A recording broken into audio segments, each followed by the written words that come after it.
Dewa Perang Ye Shikai. Bab 1701. Bagaimana situasi terkini di kota ini? Tanya Ye Shikai. Sejujurnya, berita itu telah menyebar ke seluruh kota hari ini. Konon, pengantin pria sang majikan melarikan diri semalaman dan meninggalkan kota bersama seluruh keluarga Ye. Sang majikan murka dan mengirim seluruh 30.000 pengawal di kota dan 100.000 pasukan garnisun keluar kota untuk mencarinya. Sekarang hanya tersisa 20.000 pengawal di 4 gerbang kota Lingxiang. Selain itu, Tuan telah menawarkan hadiah untuk kalian.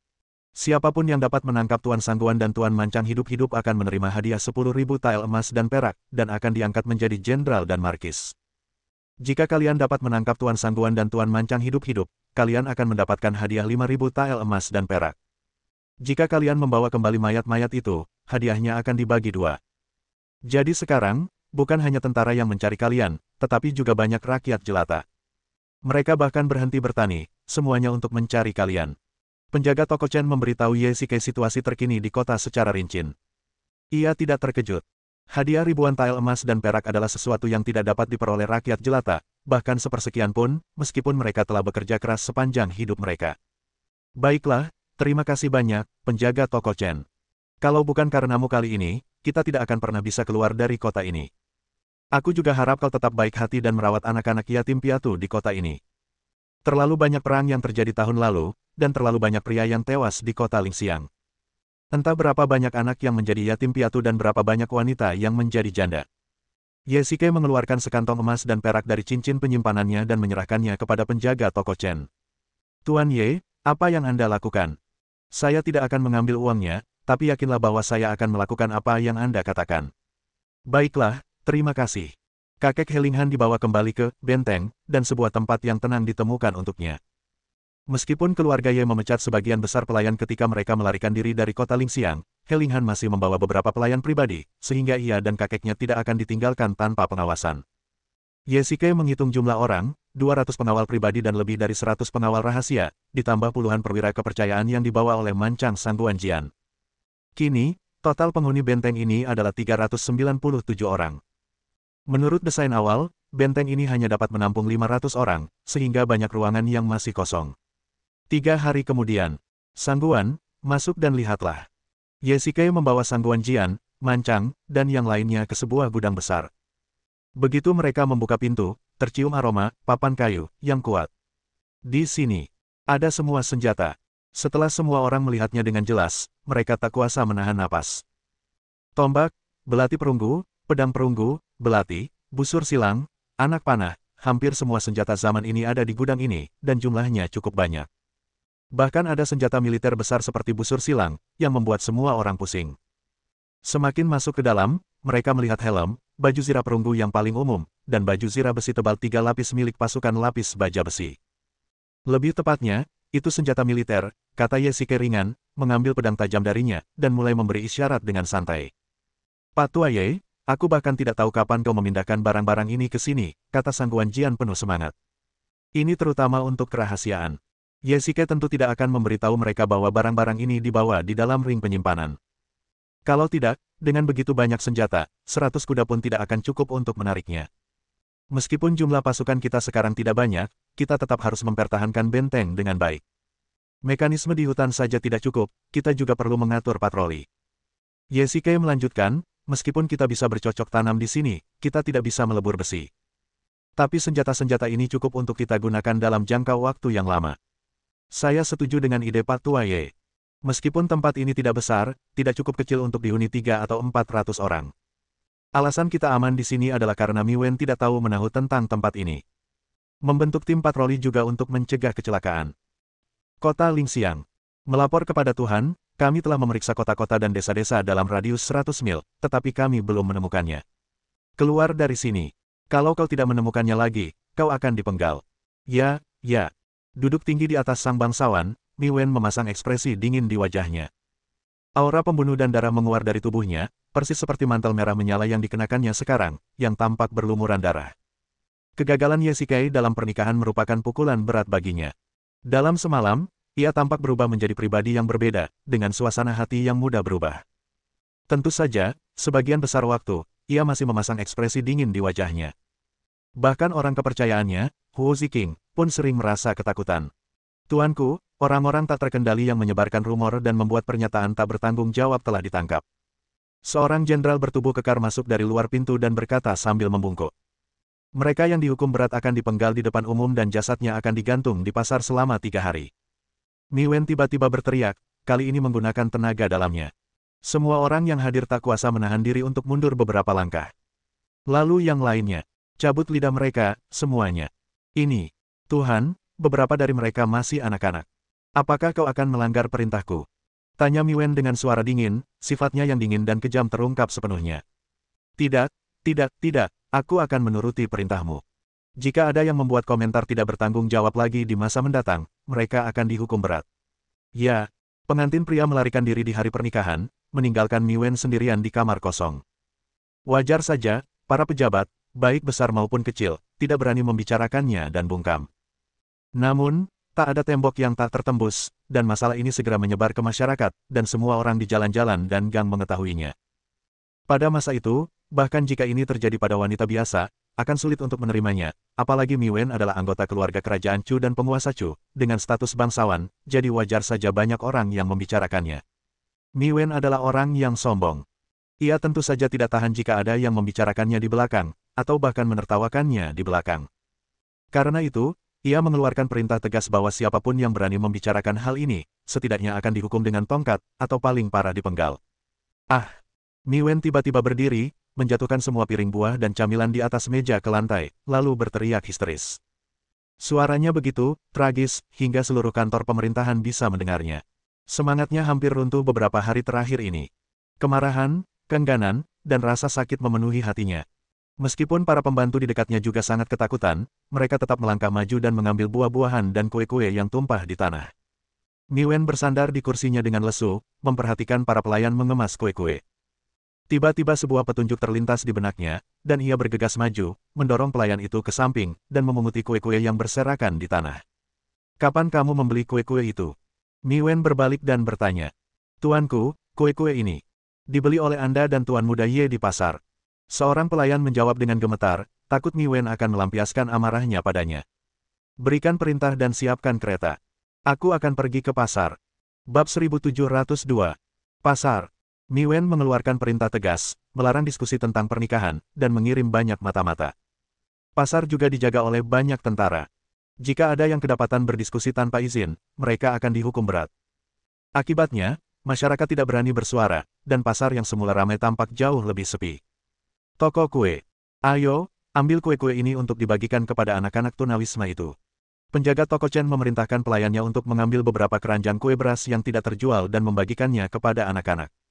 Bagus. Semuanya bubar, Tuan ada di sini. Tiba-tiba, sekelompok prajurit berbaju besi menyerbu masuk dari pintu masuk pasar. Mereka semua adalah pengawal istana. Melihat pemandangan sebesar itu, rakyat jelata tentu saja tidak berani maju dan mereka semua menghindar. Mi Wen duduk di kereta dan memerintahkan sejumlah besar pasukan untuk langsung mengepung seluruh toko kue. Wajah penjaga toko Chen tampak terkejut, tetapi ia segera tersadar dan menyapa mereka dengan senyuman. Saya tidak tahu kalau Tuan akan datang sendiri. Maafkan saya karena tidak menyambut Anda secara langsung. Mohon maafkan saya, kata penjaga toko Chen sambil tersenyum. Mi Wen bagaikan ratu yang sombong, memancarkan aura yang menindas kemanapun ia pergi. Kemana Ye Sikai pergi?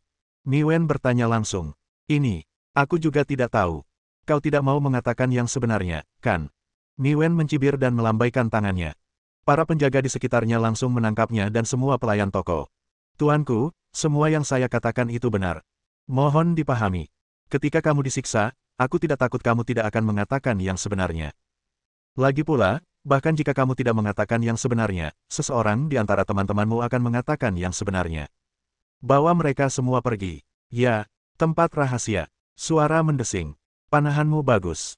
Sang Guan Jian melangkah maju, memegang seekor burung pegar yang terkena panah.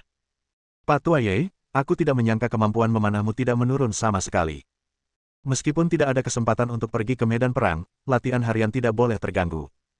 Panahan dan seni bela diri harus dilatih dengan tekun, jika tidak, bahkan prajurit terkuat pun akan menjadi orang yang tidak berguna, kata Ye Sikai ringan. Ketekunan membuat seseorang mahir, sementara kemalasan membuat seseorang malas. Mereka hidup menyendiri di sini, jadi mereka secara alami menghindari perang di dunia luar, tetapi latihan tidak boleh berhenti. Tentu saja. Sambil berbicara, Sang Guan Jian tiba-tiba menarik busurnya dan menembakkan anak panah.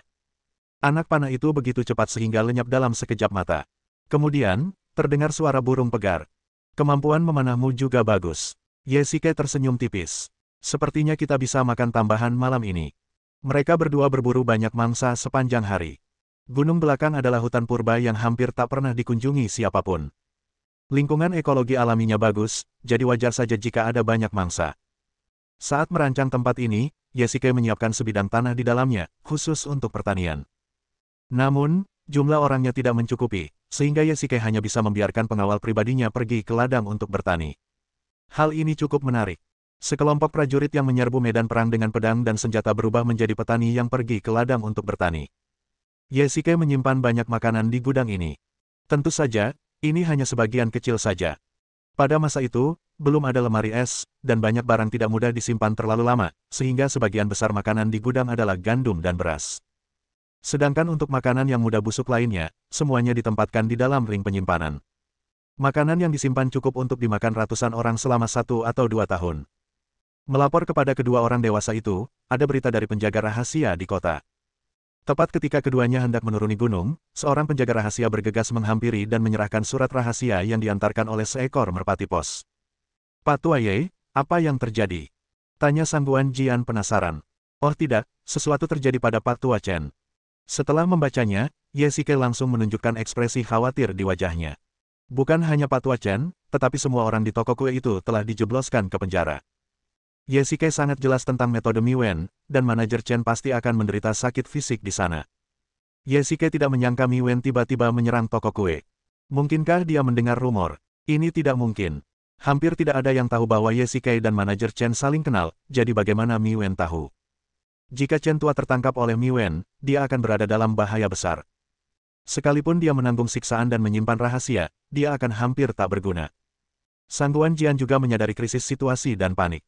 Tidak, kita harus pergi dan menyelamatkannya. Ye Shikai tidak akan meninggalkan Lao Chen begitu saja. Sejujurnya, Lao Chen juga pernah diseret olehnya. Jika Miwen ingin mengincarnya, dia pasti akan menggunakan segala macam siksaan. Pak Tua Ye, jangan impulsif. Kita harus menyelamatkan orang-orang, tapi kita harus merencanakannya dengan matang. Kota Lingxiang adalah sarang Miwen dan dijaga ketat. Bagaimana kita bisa menyelamatkan orang-orang dan mengevakuasi mereka dengan aman? Saran Sang Guan Jian. Kau benar. Kita perlu merencanakan penyelamatan dengan matang. Ye Shikai memaksa dirinya untuk tenang. Sekarang setelah mereka akhirnya menetap di sini, pasti tidak akan ada masalah. Pak Tua Ye, kita tidak bisa bertindak impulsif, tapi kita harus tetap berangkat secepatnya. Pertama, kita harus menyelamatkan manajer Chen secepatnya. Kedua, dia pernah ke sini sebelumnya. Kalau dia tidak disiksa, dia pasti akan memberitahu kita lokasinya. Baiklah, tidak perlu dibicarakan. Kita adakan rapat malam ini untuk membahasnya, lalu berangkat besok pagi. Bagus. Kamar tidur. Bagaimana kabarmu, Linger? Apa kamu terbiasa tinggal di sini? Sapa Ye Shikai. Tentu saja, lumayan. Meski kecil, semuanya lengkap. Apalagi, Ye Mansion yang asli memang cantik, tapi tak bernyawa dan mati. Baiklah, asal kamu menyukainya. Suamiku, apakah ada yang salah denganmu lagi? He Linghan tiba-tiba berkata. Bagaimana kamu tahu? Ye Shikai sedikit terkejut. Rahasiamu terukir jelas di wajahmu. Sejak kami datang ke sini, kau selalu tampak santai setiap hari, tapi begitu kau masuk hari ini, wajahmu langsung murung. Kurasa kau pasti sedang menghadapi situasi yang sulit. Kau benar. Karena He Linghan sudah menebaknya, Ye Shikai tidak berniat menyembunyikannya lagi. Baru saja, penjaga rahasia mengirim pesan bahwa Chen tua dari toko kue dipenjara oleh Miwen. Apa? Bagaimana ini bisa terjadi? He Linghan terkejut setelah mendengarnya. Aku juga tidak tahu. Seharusnya tidak bocor. Tapi apapun yang terjadi, aku harus kembali ke kota. Lao Chen adalah temanku. Lagi pula, dia ditangkap karena kita. Aku harus pergi dan menyelamatkannya. Jadi apa rencanamu? Tentu saja, Lao Chen tahu lokasi kita, jadi kita harus berangkat sesegera mungkin. Kita akan berangkat besok pagi dan kembali ke kota Lingxiang siang hari. Aku akan membawa 20 pengawal rahasia, semuanya menyamar, agar para pengawal tidak mengenali kita. Selain itu, Sang Guan Jian juga ikut dengan kita. Komandan Gerbang Utara adalah orang kepercayaannya. Dengan adanya orang dalam, akan jauh lebih mudah bagi kita untuk menjelajahi kota. Bab 1703. He Linghan sangat setuju dengan rencana Ye Shikai. Kali ini, dia tidak keberatan, yang mengejutkan Ye Shikai. Lagi pula, mereka akhirnya menetap di sini, dan sekarang mereka harus kembali ke sarang lama Miwen, yang pasti akan berbahaya. Manajer Chen orang baik. Dia dipenjara karena kita. Dia akan sangat menderita di penjara. He Linghan melanjutkan, lagi pula, kau juga bilang dia tahu tempat ini.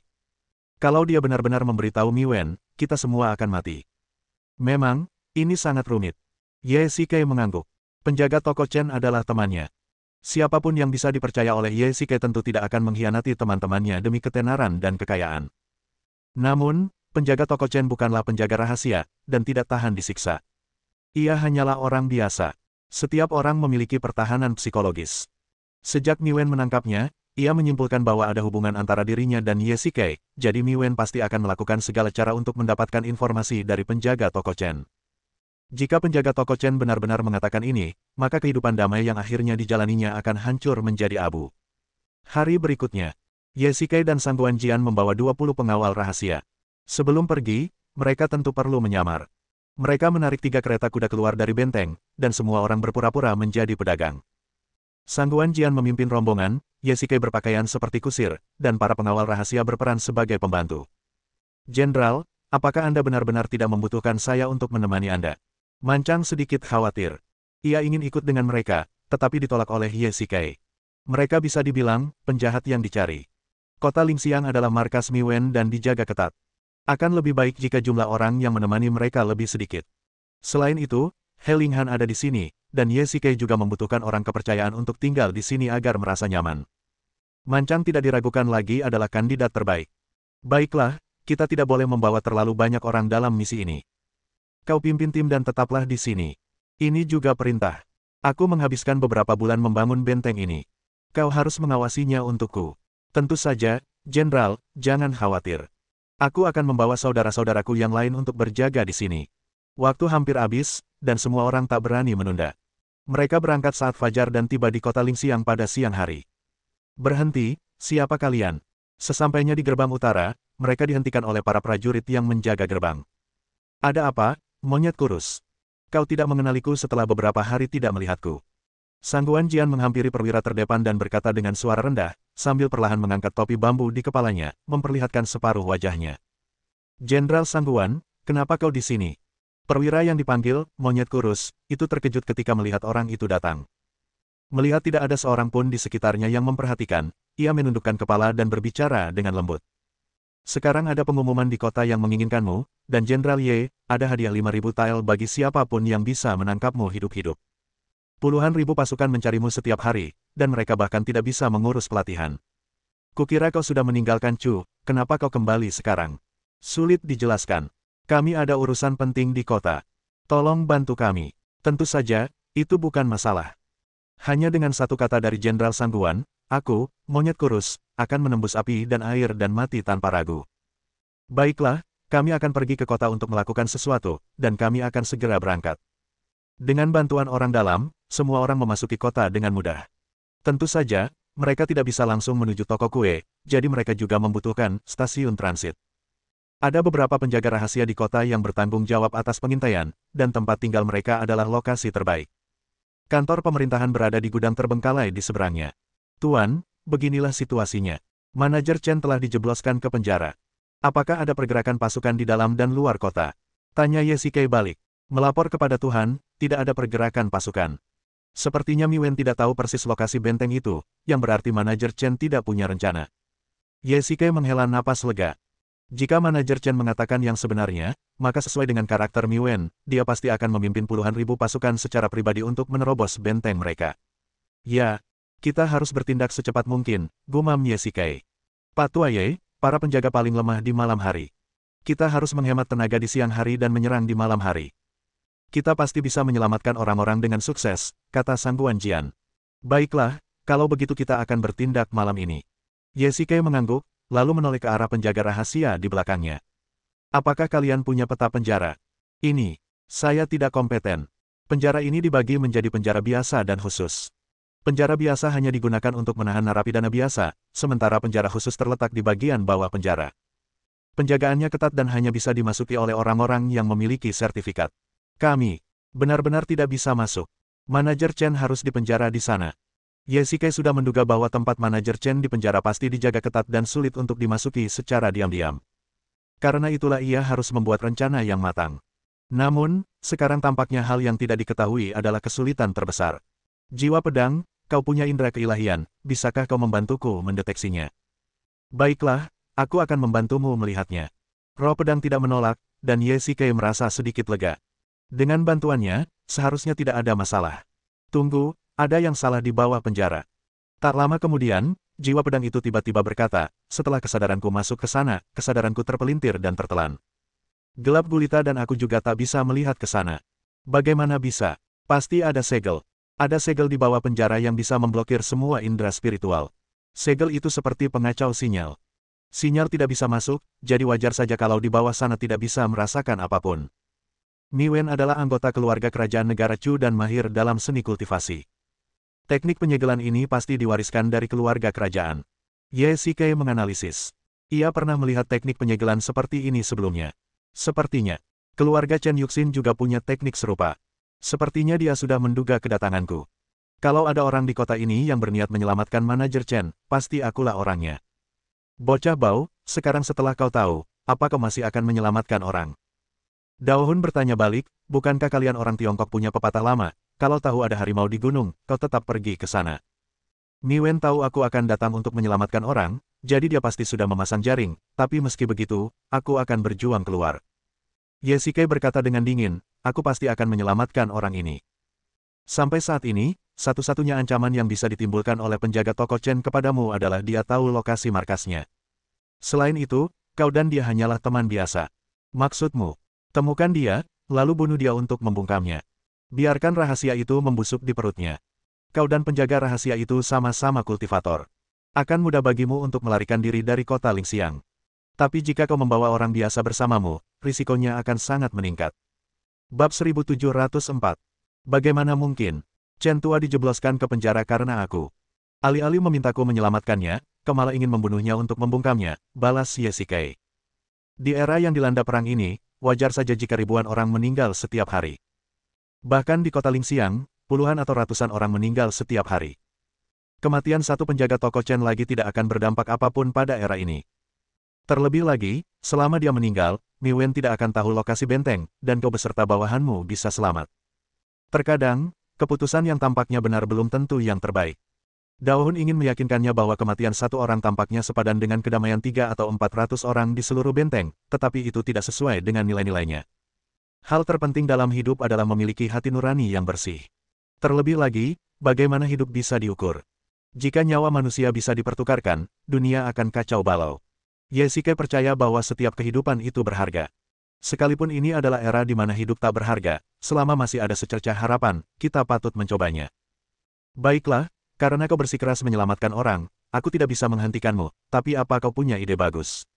Dao Hun memahami temperamen Ye Shikai. Begitu ia sudah memutuskan sesuatu, tak ada kemungkinan untuk mengubahnya. Mi Wen menunggumu untuk menyelamatkannya. Kau hanya punya lebih dari 20 pengawal rahasia di sekitarmu. Apa yang bisa kau lakukan? Memiliki begitu banyak orang saja sudah cukup. Kita hanya menyelamatkan orang, bukan berperang. Memiliki lebih banyak orang tidak ada gunanya. Ye Shikai melihat denah penjara. Menurut para penjaga rahasia, hanya ada satu pintu masuk ke ruang bawah tanah di lantai dasar, dan dijaga ketat. Tidak ada yang pernah melihat pemandangan di ruang bawah tanah itu. Jika mereka turun begitu saja, mereka mungkin akan berada dalam kegelapan. Oke, masih ada beberapa jam lagi sampai larut malam. Aku pasti bisa memikirkan solusinya. Penjara bawah tanah. Lingkungan yang gelap dan lembab memancarkan bau apak yang samar. Terletak di bawah tanah, tidak ada sinar matahari sepanjang tahun, menjadikannya surga bagi tikus. Bagaimana? Apa dia mengaku? Tanya Mi Wen dingin. Pakaian merahnya yang indah tampak tidak pada tempatnya di ruang bawah tanah itu. Ruang bawah tanah itu digunakan untuk memenjarakan orang-orang dengan kejahatan keji, jadi wajar saja Mi Wen tidak akan datang ke sini. Tuanku, tidak, dia sangat keras kepala. Kami sudah menyiksanya, tapi dia tetap tidak mau mengaku. Mi Wen mendengus dingin dan langsung masuk ke dalam sel yang dingin itu. Manajer Chen berlumuran darah dan tampak sekarat. Bagaimana menurutmu? Maukah kau memberitahuku atau tidak? Yang Mulia ingin tahu tentang Guru Ye, tapi saya benar-benar tidak tahu. Awalnya, dia ingin pergi ke pasar, tapi dia tidak pergi ke toko lain. Dia langsung pergi ke toko kuemu. Dia ingin mengirimimu surat. Kau dan dia pasti sudah saling kenal sejak lama. Mi Wen berkata dengan dingin, ceritakan semua yang kau tahu, dan aku akan segera melepaskanmu. Aku juga akan memberimu hadiah 1000 koin emas, dan kau tidak perlu menderita sakit fisik di sini. Tapi aku benar-benar tidak tahu. Aku dan asisten tokoku sibuk membuat kue, jadi bagaimana kami bisa tahu di mana kue-kue itu? Soal Tuan Ye mengenalku, itu hanya karena dia datang ke tokoku dan membeli banyak kue untuk diberikan kepada anak-anak tunawisma di kota. Aku tidak punya banyak kesabaran. Jangan tantang batas kemampuanku. Mi Wen meletakkan tangannya di lengan penjaga toko Chen dan tiba-tiba mengaktifkan tenaga dalamnya, dengan mudah mematahkan lengan kirinya. Ah! Penjaga toko Chen menjerit kesakitan, tetapi Mi Wen tidak berniat berbaik hati. Ia bahkan bisa membunuh Ye Shikai, apalagi orang biasa. Jika ia tidak ingin menemukan tempat persembunyian Ye Shikai, ia pasti sudah membunuh penjaga toko Chen sejak lama. Kalau besok kau tidak memberitahuku, aku akan mematahkan lengan kananmu. Kalau lusa kau masih tidak memberitahuku, aku akan mematahkan kaki kirimu, lalu kaki kananmu, sampai tak ada satu tulang pun yang tersisa di tubuhmu yang utuh. Setelah mengatakan ini, Mi Wen berbalik dan meninggalkan sel. Dia pasti akan datang menyelamatkan orang-orang akhir-akhir ini. Kalian semua harus waspada. Kalau dia datang, tangkap dia hidup-hidup. Aku ingin melihatnya. Ya. Larut malam. Saya dengar dari atasan bahwa seseorang mungkin akan datang untuk membobol penjara segera. Ini penjara besar. Ada 1000 tentara berpatroli di luar dan 2 atau 300 penjaga berjaga di dalam. Siapa yang berani masuk? Bagaimanapun, kita tidak boleh gegabah. Kalau ada yang mau masuk penjara, mereka harus siap sedia. Di dalam penjara, beberapa sipir sedang minum dan makan, mengobrol tentang sesuatu. Hari sudah larut malam, dan tidak ada seorang pun di luar. Suasana sunyi. Tiba-tiba, bayangan gelap melintas melewati beberapa sipir, dan detik berikutnya, beberapa dari mereka jatuh pingsan. Ada pergerakan di sana. Para sipir di sepanjang jalan langsung pingsan begitu melihat orang-orang.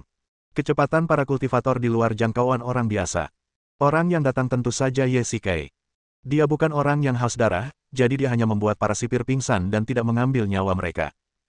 Di ujung jalan, ada tangga menuju ruang bawah tanah, yang seharusnya menjadi tempat manajer Chen di penjara. Ye Shikai berjalan turun. Tidak seperti penjara biasa di lantai atas, tidak banyak lampu di bawah tanah, jadi sangat gelap. Sebagai penjara bawah tanah untuk menahan tahanan penting, pasti ada banyak penjaga di sini.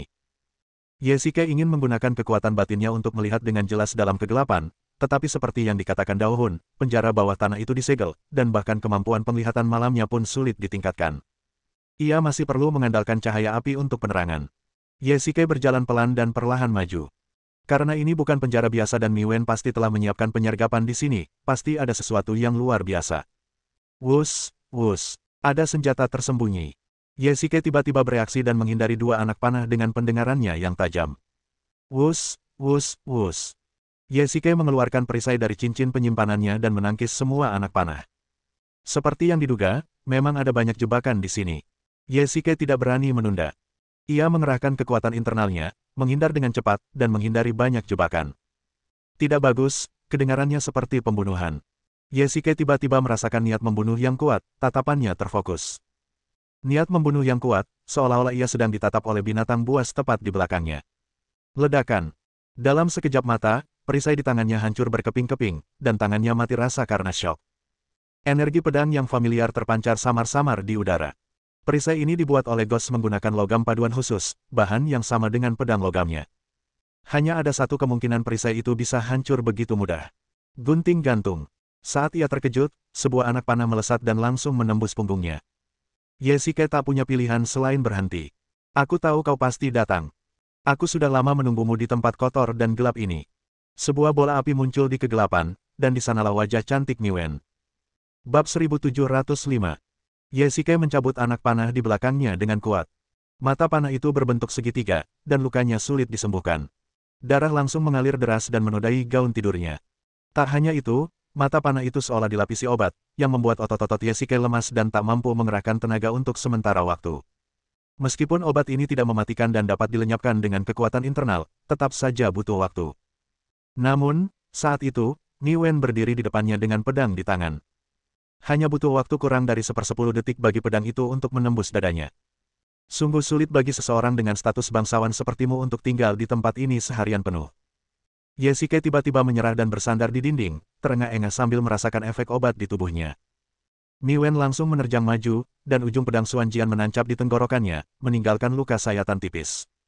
Darah mengucur deras dari lukanya. Saat ini, Mi Wen hanya perlu maju sedikit untuk membunuhnya dengan satu pedang.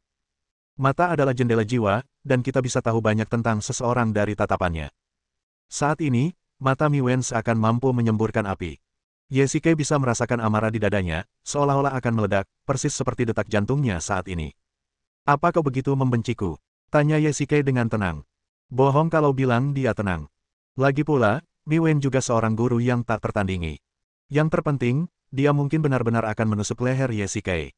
Kau telah mempermalukan aku, kata Mi Wen dengan marah, tangannya yang memegang pedang mengepal erat dan ujung pedangnya sedikit bergerak maju. Di hari pernikahan, kau kabur, membuatku jadi bahan tertawaan seisi kota. Saat itu, kemarahan Mi Wen benar-benar nyata. Wanita manapun yang pernah mengalami hal seperti itu pasti akan merasa kesal, terutama Mi Wen. Ia selalu mencintai Ye Shikai dengan sepenuh hati, tetapi ditinggalkan di hari pernikahan. Ia mengubah cinta menjadi kebencian.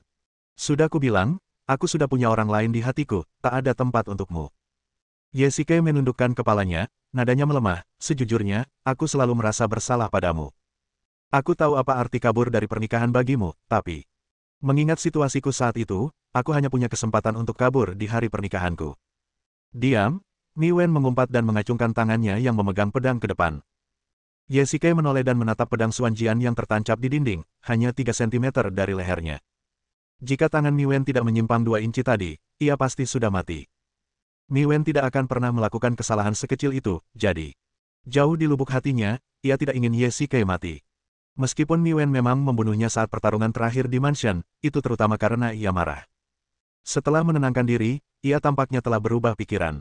Baiklah, aku di tanganmu sekarang.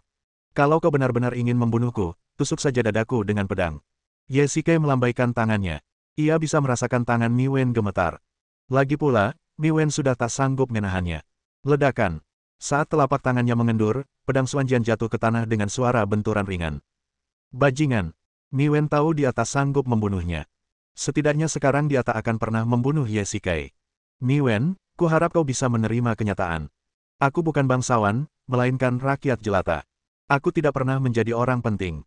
Kita memandang segala sesuatu dari sudut pandang yang berbeda dan menanganinya dengan cara yang jauh lebih berbeda lagi. Kita ditakdirkan untuk bersikap tidak pantas. Jika memungkinkan, aku masih bersedia berteman denganmu. Melihat Mi Wen berhati lembut, Ye Shikai ingin membujuknya, tetapi... Tidak semudah itu. Ku bilang, kalau aku tak bisa mendapatkanmu, tak ada wanita lain yang bisa mendapatkanmu. Mi Wen menyingkirkan pedang yang tergantung dan melambaikan tangannya. Seketika, lebih dari selusin penjaga bergegas keluar dan mengikatnya. Apa yang akan kamu lakukan? Mengantarmu kembali ke kantor pemerintah. Tunggu sebentar, Ye Shikai tiba-tiba berteriak. Ada apa? Tanya Mi Wen dingin. Manajer Chen adalah temanku. Dia dipenjara karena aku. Demi persahabatan kita sebelumnya, kuharap kau bermurah hati dan mengizinkanku mengunjunginya. Lagi pula, aku datang ke sini hari ini. Untuk menyelamatkannya. Baiklah. Mi Wen ragu sejenak, lalu menyetujui permintaannya, dan meminta para penjaga untuk membawanya ke sel yang jauh di dalam penjara bawah tanah. Seperti dugaannya, manajer Chen benar-benar dipenjara di penjara bawah tanah itu. Pemilik toko Chen, kamu baik-baik saja.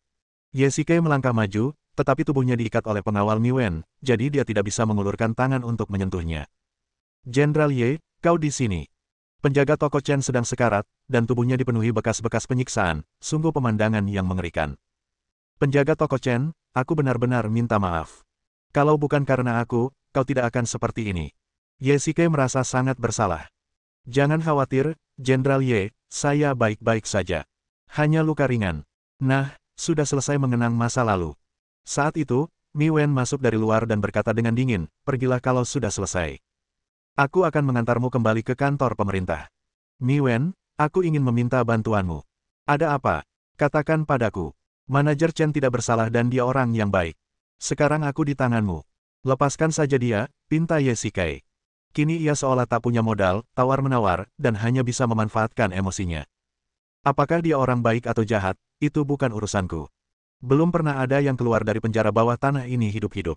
Kau ingin aku melepaskannya hanya dengan satu kata. Apa ada hal sebaik itu di dunia ini? Mi Wen mencibir. Daripada mengatakan bahwa ia sengaja marah pada Ye Shikai, lebih baik mengatakan bahwa menahan manajer Chen sama saja dengan memberinya beban. Selama manajer Chen ada di penjara bawah tanah, Yesike tentu saja tidak akan bisa pergi jauh. Kalau begitu aku mohon padamu. Jangan siksa dia, oke? Saya setuju dengan itu. Ketika dia keluar dari penjara bawah tanah, Yesike diikat erat, dan sebuah kereta kuda sudah disiapkan di luar. Sepertinya Miwen telah mengantisipasi segalanya. Ayo, naik kereta. Miwen membantu Yesike masuk ke kereta, seolah-olah dia hanya bisa merasa tenang jika dia sendiri yang mengurusnya. Bagaimana kabarmu akhir-akhir ini? Dalam perjalanan kembali ke kantor pemerintah, Yesike tiba-tiba berkata demikian. Hanya mereka berdua di dalam kereta, dan tak seorang pun berbicara sepatah kata pun.